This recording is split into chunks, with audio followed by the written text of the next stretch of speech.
And for the skills, these are all a must-have for your abilities, Survivor, Slayer, Newman. For abilities, you'll want Dodge, Drop Kick, Ground Pound, Street Brawler, Overhead Smash. For Survivor, you'll want Quake, Warhead, Hot-Footed, Flare Up. For your Slayer, you'll want Volatile, Corpse Bomb, No Mercy, and Pyro. For your Newman cards, you'll want Corpse Blossom and Born Survivor. Be aware that this does put you at auto phage tier 3 and really past that, but there's no such thing. So you will have to be aware of that.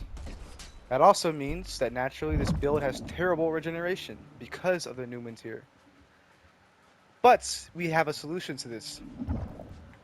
And that is the fact that exploding enemies will actually regenerate health. I'll go demonstrate right now, and what you will see in a future clip is that when I slice this zombie's leg off, health regenerated, and as the zombie also explodes, I'll get health back. It's not a large amount of health, it's quite small actually, but because this build is meant to thrive in a large group of enemies or in a mosh pit, this works just fine. Now of course I do recommend Carla, or Ryan does work as well, but I recommend Carla the most for this build because of her innate skills, which are mosh pit and dig deep. They're kind of self-explanatory. You're meant to be in the center of enemies, dealing as much damage and setting as much fire around as you can. So you're going to be burning yourself a lot, standing in your own fire pools, which makes dig deep very useful. As well as the fact that when you're near a bunch of zombies, that minor damage boost is also useful. My recommended weapon for this would be a cleaver and a scythe, which I do not know how to pronounce, but it is a legendary weapon and it looks like this. Now assuming you're at a certain point into the game, you will have the Ocean Avenue unlocked, and once you go to Ocean Avenue, go to the hotel. You're missing quests. You do these quests until eventually you'll see Steve. The quest will be titled Missing Steve. Similar to these quests, which you'll see. For the modifications, you'll want Cremator, you'll want Slaughter, Tear and Sear, as well as either Damaging or Contagious. These upgrades are very useful. Putting them together, you have increased limb damage, chop the limbs off faster. When you chop off their limbs, you'll create a pool of fuel beneath their feet, which also will be ignited, by the way, because you're doing fire damage and the corpse will be on fire burning it. Now this is my personal preference, doing more damage, but of course if you want, hitting a zombie with a heavy attack will afflict statuses to the nearby zombie. Will spread the status that it has, but that's only on heavy hits. Important to remember that. That's why I prefer to slice off their limbs. It's faster in my opinion than doing heavy attacks. But if you prefer heavy attacks, go ahead. Also not to mention that when you chop off their limbs, the pool of fire actually lasts quite long. And you can drag enemies through it and they'll burn like this. You can see that. With that being said though, this build does have some pros and cons. The pros are actually quite simple. You get to have arson, it's fun, chaotic, one of the greatest ways for DPS, but also unfortunately one of the most inconsistent ways. Because going against one single enemy like here, the build is not that lethal. However, if I were to go in a group of enemies, which you'll see soon, when in a group of enemies, the build thrives. I also become immortal thanks to my skills. As long as you have Fury Gauge, you cannot die. This build is actually semi-immortal, so long as you have some red in your Fury Gauge, you actually are immortal. If an enemy tries to kill you or if you get really low health, you'll create an explosion that'll stun nearby enemies and knock them back a little bit.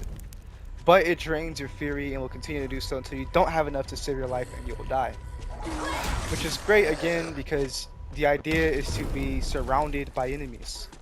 If you're being surrounded by them, you should always have fire nearby.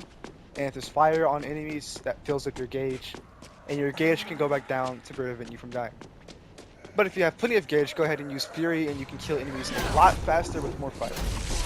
But if your life is at risk, then you won't die. But you can't do extra damage.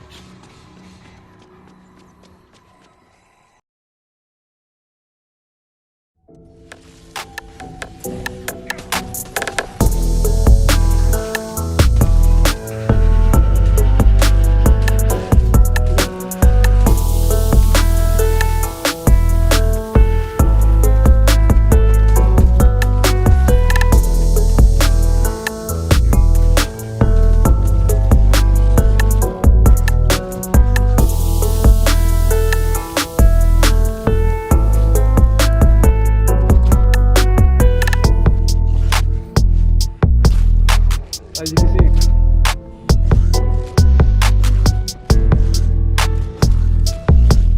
Hello.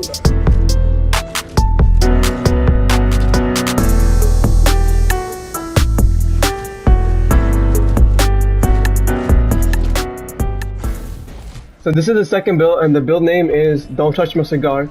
So these are the perks that you will need. For the abilities, you will need Dodge, Flying Kick, Dash Strike, Blood Rush, and Overhead Smash. For survivor perks, you're gonna need Serial Killer, Revenance, Pain Threshold, Short Fuse. And then for Slayers, you're gonna need Carnage, Hack and Dash, Juggernaut, Surgeon, and for Newman cards, you're gonna need Anger Mismanagement and Corpse Blossom. So this build is mainly focused on attack speed, damage, and building Fury as fast as possible, and then staying in Fury for as long as possible as you can. This build really thrives when there's huge crowds. When it's like 1 or 2 enemies, it can work, but it's not the best. If you want the most amount of damage, the most, value at the build, you want to have a huge crowd. You don't want to go into Fury mode when when there's only like 2 or 3 enemies around you. When there's a decent amount, like four or more enemies around you, or a couple like big guys, then you want to get into Fury mode and start just using this overhead smash. Because whenever you use the overhead smash, it pairs very well with the Juggernaut. You do a lot of damage and it builds a lot of Fury really fast. When there's only 1 zombie, you don't want to go into Fury mode because it's just not gonna be really that effective. You're gonna waste a lot of Fury. It's just not effective. It's better to just stay with like your brass knuckles or take a hammer and start just killing them with that. For this build, I like to use the party starters and then the Amazrath. First, I like to go in with the Amazrath hammer and just use like heavy attacks mainly. Get the stamina low. Try to get stamina low if I can. There you go. And then now I go with the party starter and just start hitting as fast as I can. And as you can see, my Fury bar starts to go pretty fast too when I do this. It definitely works a lot better when you have a lot more zombies. That was only like 3 or 4. And my Fury bar went from 0 to a quarter. We just need to get it to at least half, because with one of our perks, we can use our Fury when it's on half bar. When you go in Fury mode, you want to use the overhead smash, because look how much bar it fills up. I was at a quarter away and it filled up a whole quarter. Look at this. It's actually incredible. But also, since we have one of the Newman cards, Anger Mismanagement, once our Fury bar goes down, it will start draining our health. And this is really good for with Jacob, because Jacob has the highest health. Like, as you can see, and it doesn't drain too much, and all you gotta do is just hit like this a couple of times and you get your health back immediately, and you got your Fury back immediately.